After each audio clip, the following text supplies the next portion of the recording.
so I hope that you'll take it in. Holy, holy. You see it right up there. We just sang a different, it's like holy, holy. Like God is holy, holy, holy. 3 times we hear that, multiple times in the Bible. And when you repeat something, like you know it means something extra. Like when you find out that people are dating, are they dating? Right? Or like, well, like, I died. Like, did you die? You know, because we're here talking, so you didn't really die. Well, imagine 3 different times. Holy, holy, holy is the Lord God Almighty, who was and is to come.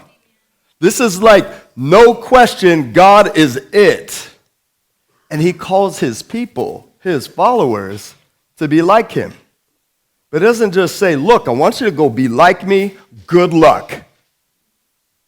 He's like, I'm going to live in your hearts. I'm going to give you that strength. I'm going to give you the ability to be set apart.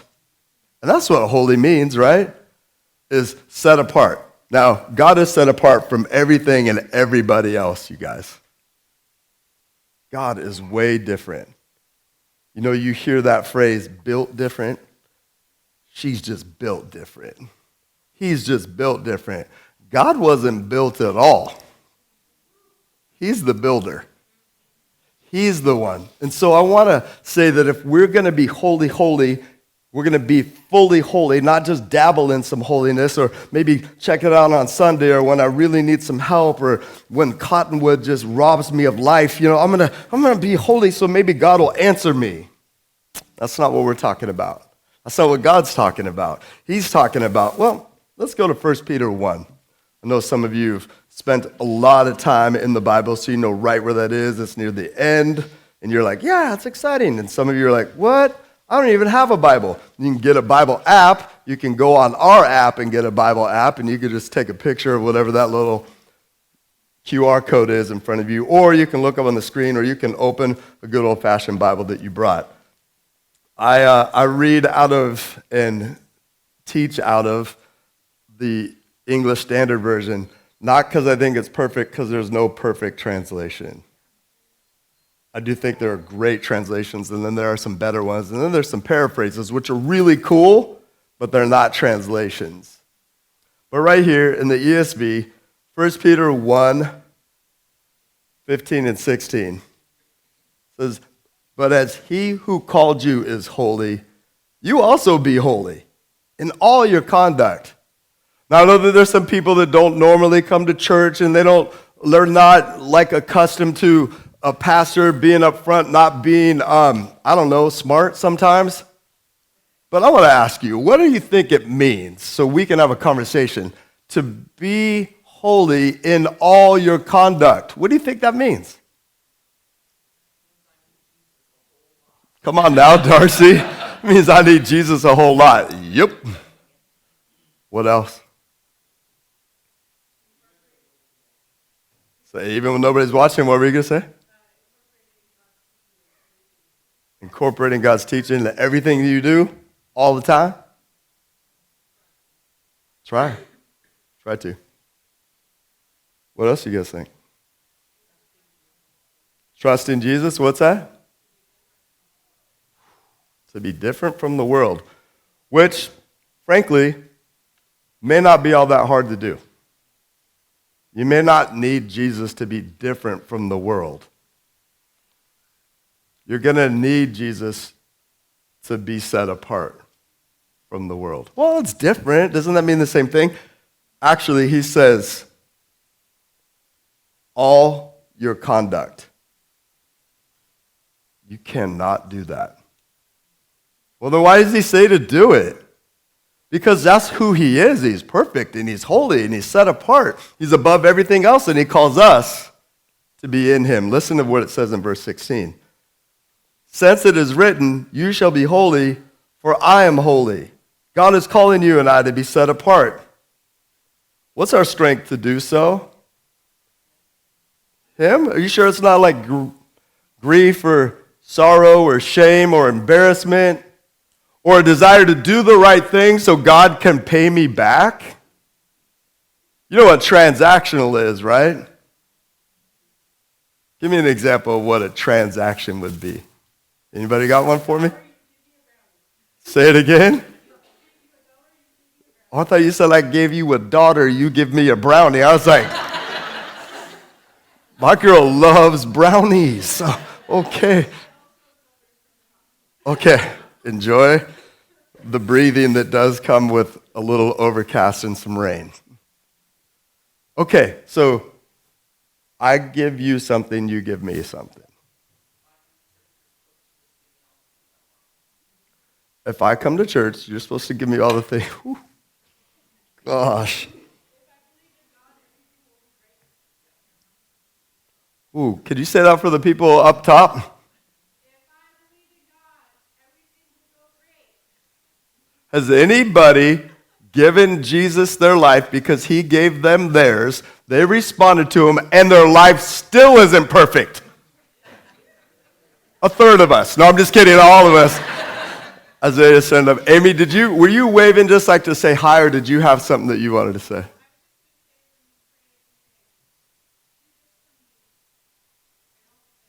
Ooh. You guys, I'll repeat that. We say to God, I'm doing this, and you do that. Or God, if you do this for me, then I'll do this for you. That's a transaction. Can somebody tell me the gospel, and if there's a transaction involved there? Who knows what the gospel is? Jesus gave his life for us. For free. What do we give him? A need to die. But he paid for our sins, so there's a little bit of transaction involved here. At least he paid. Somebody's got to turn that thing off.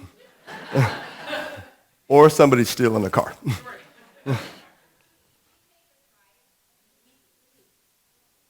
He paid the price, we believe. Look, Patrick just shared some beauty out of Ephesians 2. We were dead in our trespasses. Jesus died for us to make us alive in him. We did not come alive on our own.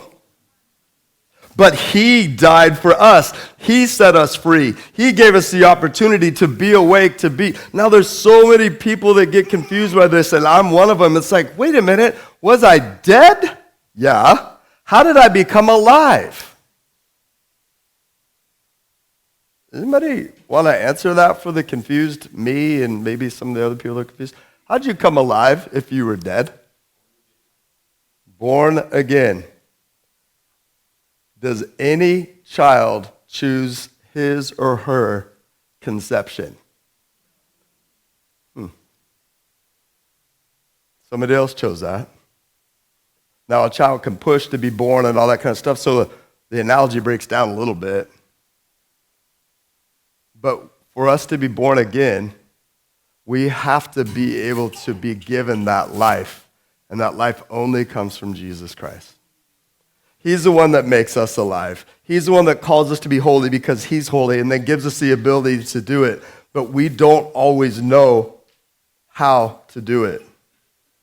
And we don't know if we're going to be able to. And last week, and I want to spend so much time on this, but I can't, my son Zach, who was my son before he was one of my pastors, got a chance to preach. And he preached on Romans 6. And it was very good, and I'm not just saying that because he's my son.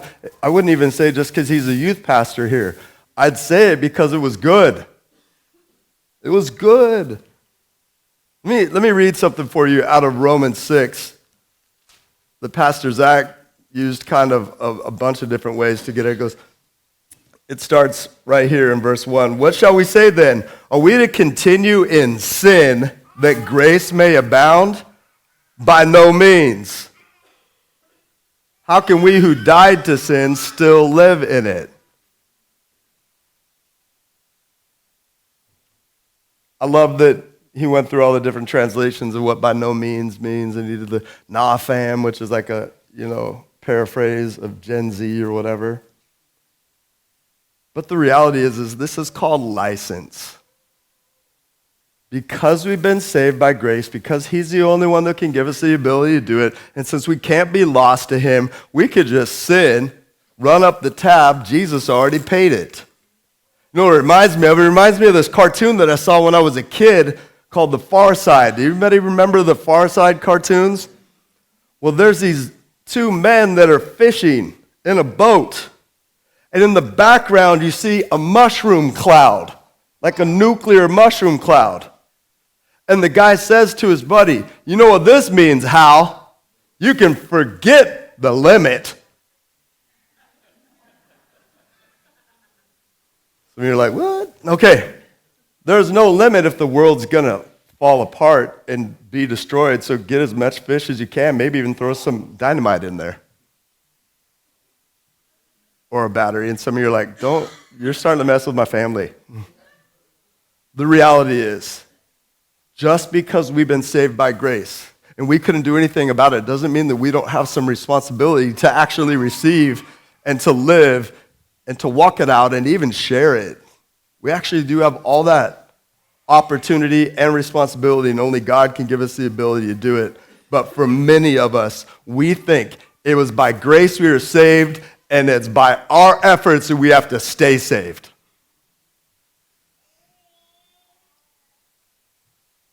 This is a picture of what's called legalism. What do you understand legalism to be?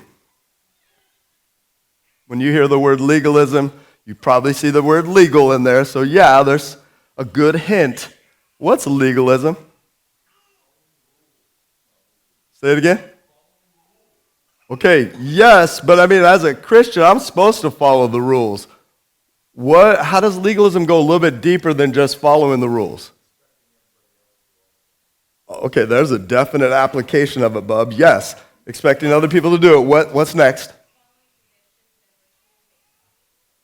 Following tradition and ritual based on the past. Good, Sierra.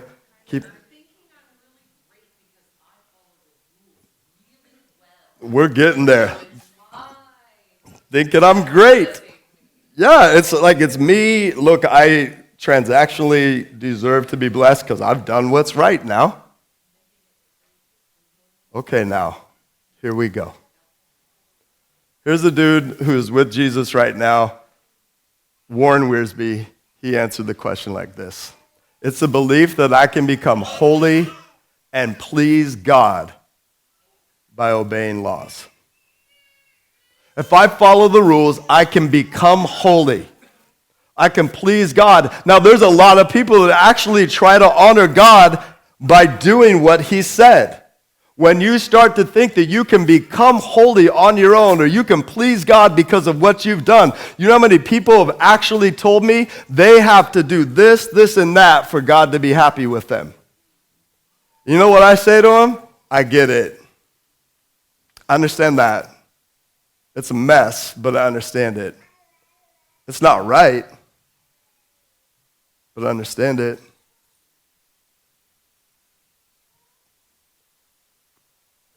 Let's go back to Hebrews 11, really, really super quick. Talked about faith with Patrick during communion. Faith and trust, and that's a great picture. Like, what chairs are you going to sit in? Literally, what are you going to trust? Well, a little bit further down in that chapter, the author of Hebrews says, without faith, it's impossible to please him. For whoever would draw near to God must believe that he exists and that he rewards those who seek him. All at once, this sounds like grace and legalism. And we get confused. We're like, come on, bro, make up your mind. Look, if I can't make up my mind, maybe you can read it. I have no kind of hair. You can read my mind.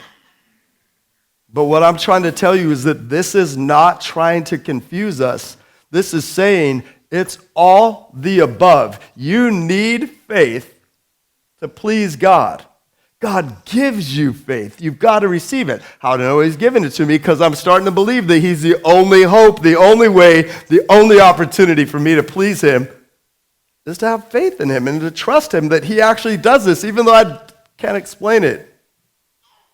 So I believe that he exists by faith, and I believe that he rewards those who seek him. He sought you first. He called you first. You can't earn it, but you can receive it, so you do, and now you live it out. Woo! This is starting to show us this new way of the Spirit, the new way of following God. It isn't your efforts. It isn't your abilities. It's what he's done for you. Would you go with me to Romans? Romans 6:23, at the end of what we read last week, Pastor Zach read for us that the wages of sin is death, but the free gift of God is eternal life in Christ Jesus our Lord. If you do a job, you expect what? Payment in some way, shape, or form. We used to have this thing called a barter system. So let's say, and I'm just throwing this out as a for instance, let's say in this room there's a chiropractor, right? And the chiropractor says, we'll adjust for food on a card. Look, I'll adjust you, but I'm going to need some food. That's kind of like a bartering system. When I got a chance to go up into the mountains of Haiti in this very, very beautiful, fertile, rich area that was so poor, even poorer than the rest of Haiti, they had a sweet system. It was bartering. People grow particular crops. They give those particular crops in exchange for something else. Concrete, wood, every now and then, soda with pure cane sugar all up in it. I mean, there was this sweet bartering system. That makes sense to us. We do and we receive because we did. God is saying, yeah, I actually understand that. That's why I gave you the free gift of salvation. Good morning. Nice. For the 6 of you that decided to doze off because I'm all... Good morning. Sorry, this thing, Nate, I don't even know how to explain it other than I did not do anything but the tape came off all on its own. Yeah, okay. All right. But this idea is that eternal life is a gift. It's a free gift. Cannot earn it from God. That's the last thing that Pastor Zach read for us. And he reminded us, and I took lots of notes because it was good. But he reminded us that we can know the truth, reckon ourselves, consider ourselves dead to sin, and then serve God and others. How sweet. See the flow? Know the truth. God gives you the ability to know it. Reckon yourself dead to sin. I don't have to give into it anymore. I can live like some kind of zombie in a good way. Dead to sin, alive to Christ. I obey his voice. And then that leads me to serve God and others. And then Paul brings us to this. Romans 7:1. Or do you not know, brothers? This word is adelphoi, and it means brothers and sisters. For more explanation on that, look in the footnotes or come talk to me later. But in this culture, one man in a group, and you would say brothers. Even if there's 999 women and one guy. That sounds very patriarchal. In lots of ways it was. This is their culture. This word adelphoi, or adelphoi, depends on how you want to pronounce it, gives you the idea of brothers and sisters. So when you hear this, it's brothers and sisters. Don't you know, brothers and sisters? Hey, fam, don't you get it? For I'm speaking to those who know the law. that the law is binding on a person only as long as he lives. Do you know who doesn't get speeding tickets? Come on now. People what? Okay, good. It doesn't really sound legalistic. It sounds real. People who don't speed, Angie says, and people who are dead also don't get speeding tickets. It's not bad. That's good. You know who doesn't have to pay taxes? Yeah, I mean, dead people's estate. But still, anyways. But dead people, the laws don't apply to dead people. He's like, you've died to yourself. You have a new life in Christ. Look, the law. He gives an example. This is an illustration, and then he gives an application that sounds super confusing. So get ready, because I get to try and explain it in a short amount of time. You know what was beautiful about my son preaching last week?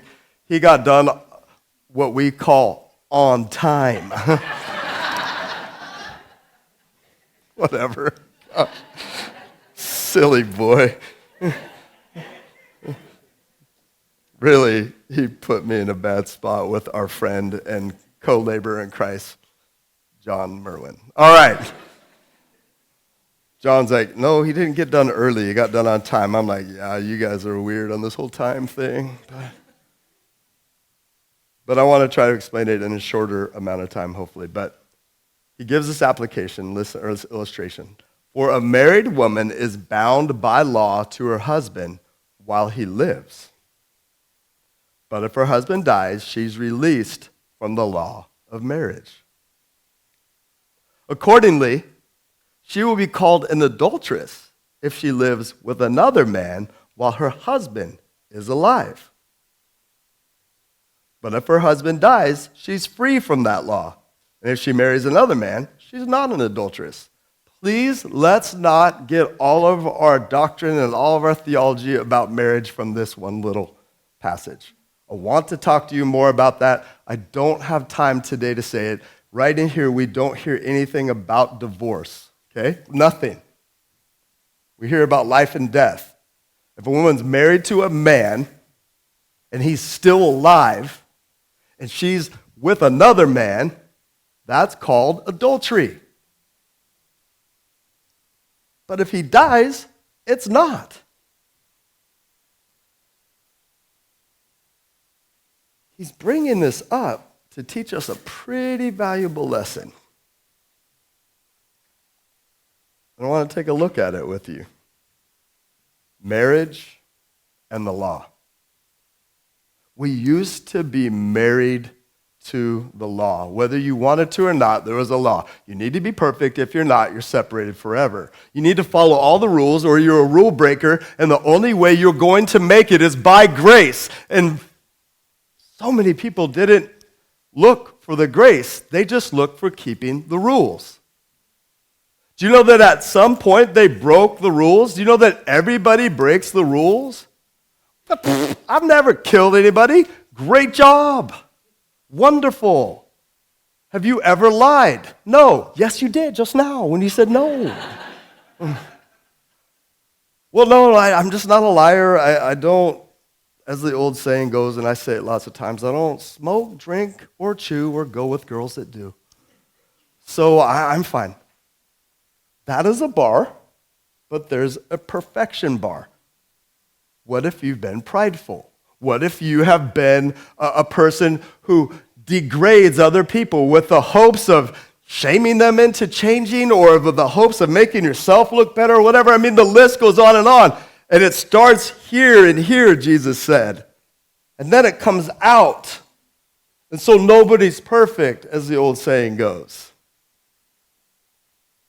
But people were married to the law and they were in trouble. But Paul's saying, hey, guess what? The law is no longer binding on someone who dies. But when I read this, it sounds like the husband's dead. Did you catch that? Can we go back to verse 3 just really quick, please, and thank you. Accordingly, she'll be called an adulteress if she lives with another man while her husband is alive. But if her husband dies, she's free from that law. And if she marries another man, she's not an adulteress. He is saying, look, when the law was your husband, you were bound to the law. But then he says the husband died. But I'm here to tell you, as confusing as this sounds, the law never died. He's trying to get our minds around the fact that somebody has to die in a marriage for them to be freed from the marriage. And again, some of you are like, oh, I have to stay married? There's also an exception clause for adultery. We could talk a whole lot more about this. Please, again, don't get all your theology about marriage from this and divorce. But what he is saying, and what he'll continue to say, is that there has to be a death for there to be a different kind of marriage. And so now I want to bring in the rest of the passage. Verse 4. Likewise. Can somebody really quick, before we get too far gone, tell me what likewise probably means? Okay, perfect. Same as. Same as, my brothers and sisters, you also have died to the law. Do you see where it doesn't say the law died, but you died to the law? This is the application of this illustration that he gives. Likewise, my brothers and sisters, you also have died to the law through the body of Christ. Jesus paid for the law. He's the only one who kept the law. This is the good news that Jesus Christ, as you and me, lived a perfect life, died a death that you and I deserved to die, rose from the dead, defeating sin and death. So you died to the law through Jesus Christ, so that you may belong to another. This is some more marriage talk. You belong to him who has been raised from the dead, in order that we may bear fruit for God. For while we were living in the flesh, our sinful passions, aroused by the law, were at work in our members to bear fruit for death. There's fruit for God and fruit for death. Which one are you fruitful for? Which one are you fruitful with? He's saying a little bit something now, and it's just so weird and different, and honestly, hard to explain. But by the grace of God, I'm going to lay it out for you. You have to die to yourself. In this picture, people are the bride, and Jesus is the groom. The groom died and rose from the dead, fulfilling the law.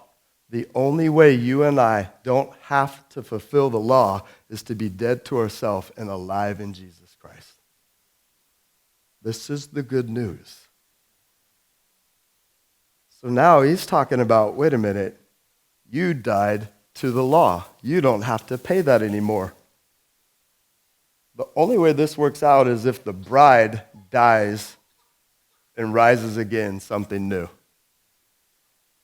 Do we? Do people die and become something else in Jesus? I see some heads. I see some eyes. I see some wide open mouths like this. Some of you are like, what are we talking about? I'll get to verse 6 here, and hopefully this will help out. But I will say in verse 5, it says, our sinful passions were aroused by the law. We finally found out that something was sin when the law pointed it out. You ever gone the wrong way on a one-way and didn't know that it was a one-way? Until, woo, woo, that's the sound of the police, right? They showed you that you were doing something wrong. That was, I didn't break the law because I didn't know I was breaking it. Actually, that's not how that works. The law is the law, and you broke it. So here's a ticket. No, I'm good. I have plenty of those. You keep it. It's not how that works. They don't have a limit. Especially some of you understand that from a parking standpoint. Some of you are my children. If you're watching online, okay.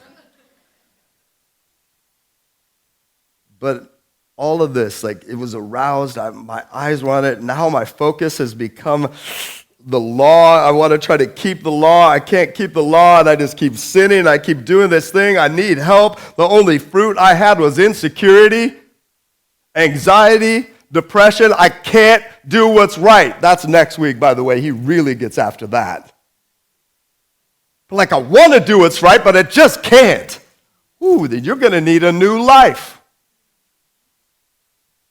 And listen, but now we're released from the law, having died to that which held us captive, so that we serve in the new way of the Spirit and not in the old way of the written code or the letter of the law.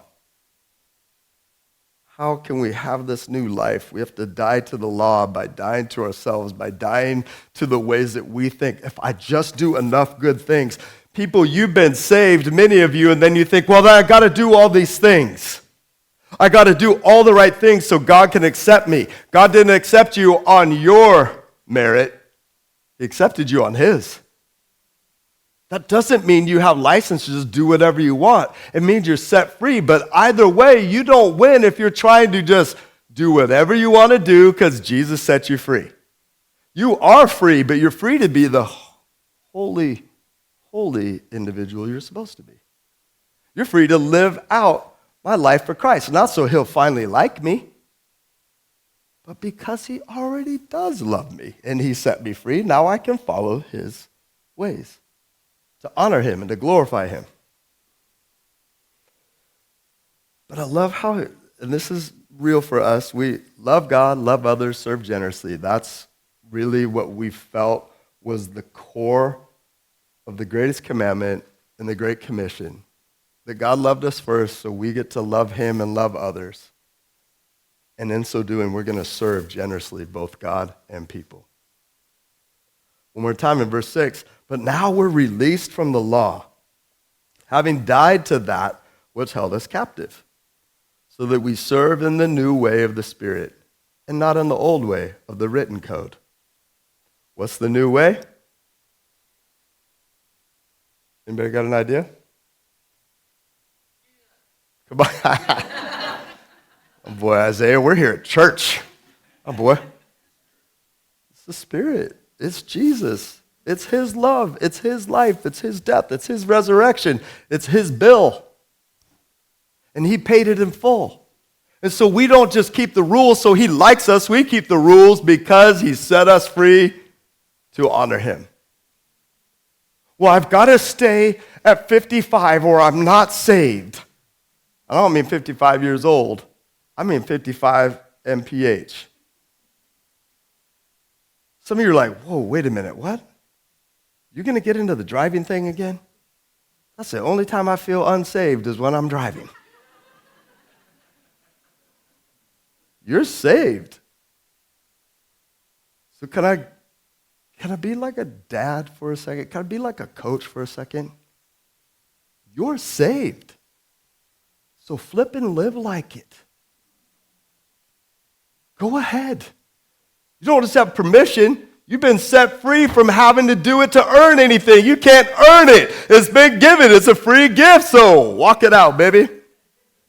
Live it out. It's time for us to not try to be legalistic. And here's an expression of legalism. If you don't think the way I think about important but not essential things, dismissed. You don't actually think that dancing is wrong and can lead to sex, we can't have fellowship. You think that you can take communion every day? That's terrible. I don't think we can have fellowship. You don't baptize infants?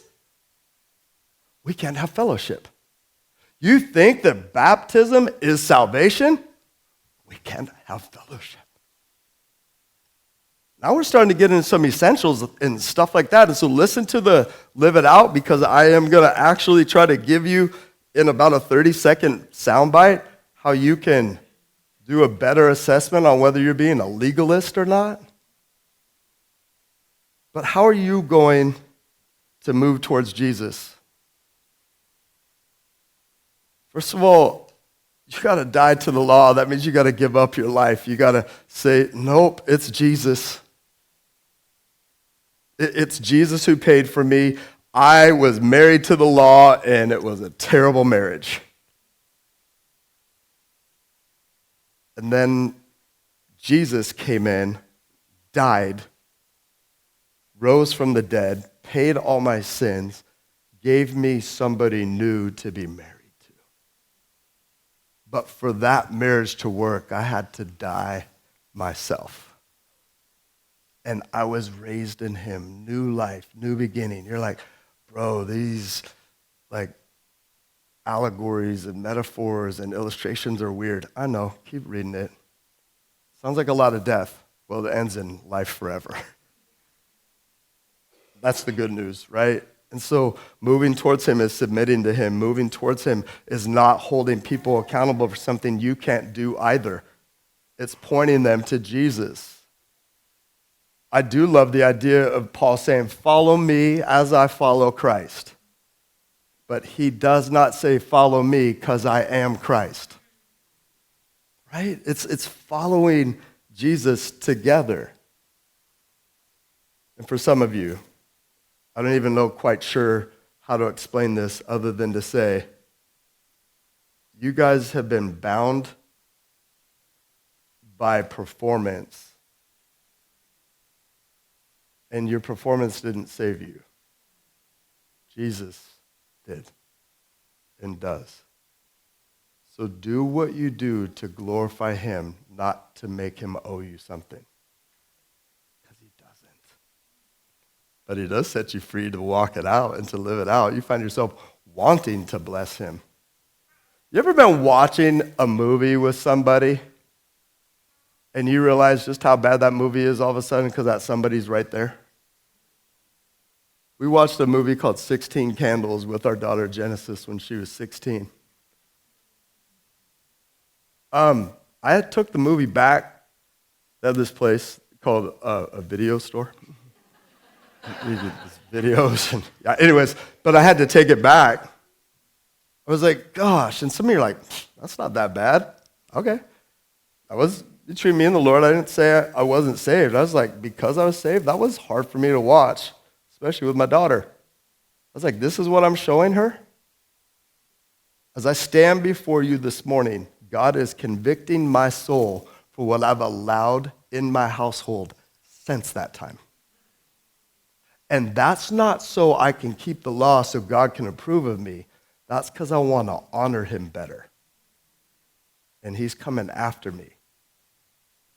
And if you love me, I'm giving you permission to ask me. How's it going on what you're watching and what you let your kids watch? This isn't legalism. This is honoring God. I'm not going to break fellowship with you guys if you watch stupid stuff, talk about stupid stuff, cuss every now and then or every other word.